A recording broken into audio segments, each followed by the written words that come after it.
সিরিয়ার মরুভূমিতে আবারও ঝরল রক্ত। যুদ্ধ শেষ এমন দাবি উঠছিল বিশ্বজুড়ে, কিন্তু হঠাৎ করেই এমন এক হামলা যা আবারও মধ্যপ্রাচ্যকে ঠেলে দিল অগ্নিগর্ভ অনিশ্চয়তার দিকে।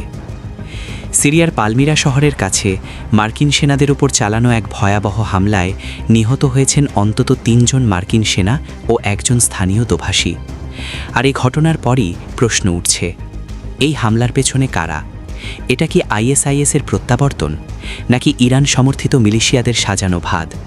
আর ডোনাল্ড ট্রাম্প কি এবার বড় যুদ্ধের দিকে যাচ্ছেন? কি ঘটেছিল পালমিরায়? শনিবার সিরিয়ার ঐতিহাসিক শহর পালমিরার অদূরে মার্কিন ও সিরিয়ার নিরাপত্তা বাহিনীর একটি যৌথ অবস্থানে হঠাৎ করেই সশস্ত্র হামলা শুরু হয়। ঘটনাস্থলেই 2 জন মার্কিন সেনা, একজন স্থানীয় দোভাষী নিহত হন। পরে হাসপাতালে নেওয়ার পথে মারা যান আরও একজন মার্কিন সেনা। একাধিক সেনা গুরুতর অবস্থায় চিকিৎসাধীন।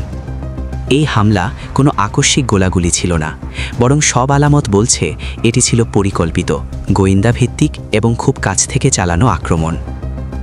কেন পালমিরা এত গুরুত্বপূর্ণ? অনেকেই প্রশ্ন করছেন, পালমিরা কেন বারবার সহিংসতার কেন্দ্র? কারণ পালমিরা শুধু একটি শহর নয়, এটি হলো সিরিয়ার মধ্যাঞ্চলের কৌশলগত প্রবেশদ্বার। একদিকে মরুভূমি, অন্যদিকে তেল ও গ্যাস সমৃদ্ধ অঞ্চল। অতীতে আইএসআইএসের গোপন ঘাঁটি হিসেবে পরিচিত।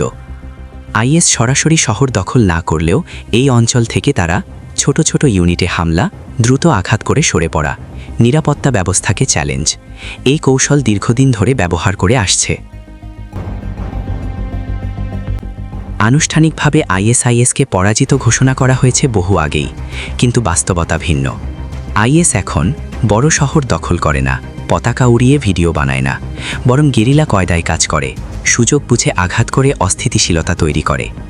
এই হামলার ধরন দেখে অনেক বিশ্লেষক বলছেন এটি আইএস ঘরানার গেরিলা আক্রমণ।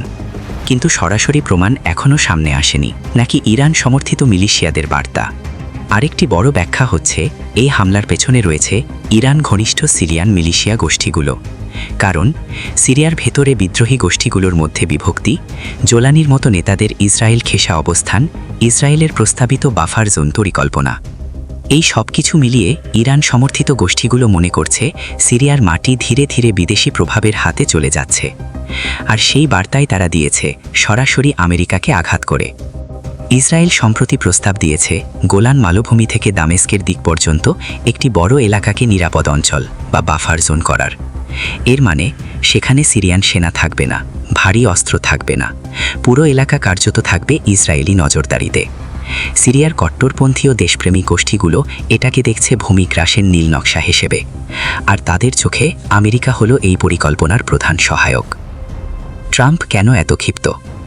ডোনাল্ড ট্রাম্প বহুবার বলেছেন মার্কিন সেনার গায়ে হাত দিলে তার মূল্য দিতে হবে। এই হামলা শুধু সামরিক ক্ষতি নয়, এটা ট্রাম্পের ইগো ও শক্তির বার্তার ওপর সরাসরি আঘাত।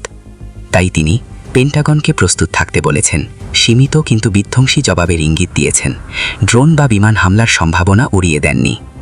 তবে বিশ্লেষকরা বলছেন ট্রাম্প পূর্ণমাত্রার যুদ্ধে যেতে চান না। এই সামরিক উত্তেজনার আড়ালে চলছে আরও বড় এক ভূ রাজনৈতিক খেলা।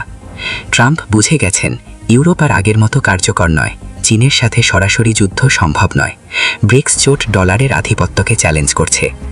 তাই তিনি নতুন কৌশলে হাঁটছেন, শত্রুকে ধ্বংস নয়, বরং শত্রুকে অংশীদার বানানো।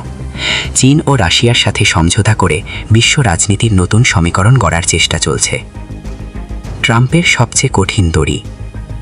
একদিকে ইরানকে শিক্ষা না দিলে মধ্যপ্রাচ্যে আমেরিকার দাপট কমবে, অন্যদিকে রাশিয়া ও চীনকে চোটালে বৈশ্বিক ভারসাম্য ভেঙে পড়বে। কারণ আসাদের পেছনে রাশিয়া, মিলিশিয়াদের পেছনে ইরান। একটি ভুল পদক্ষেপ এই সংঘাতকে পুরো মধ্যপ্রাচ্যে ছড়িয়ে দিতে পারে। সিরিয়ার পালমিরায় যে রক্ত ঝরেছে তা শুধু একটি হামলার গল্প নয়, এটি হলো পুরানো যুদ্ধের ছায়া, নতুন বিশ্ব ব্যবস্থার ইঙ্গিত আর ডলারের আধিপত্য রক্ষার লড়াই। বিশ্ব রাজনীতিতে এখন আর স্থায়ী বন্ধু বা শত্রু নেই, আছে শুধু স্বার্থ।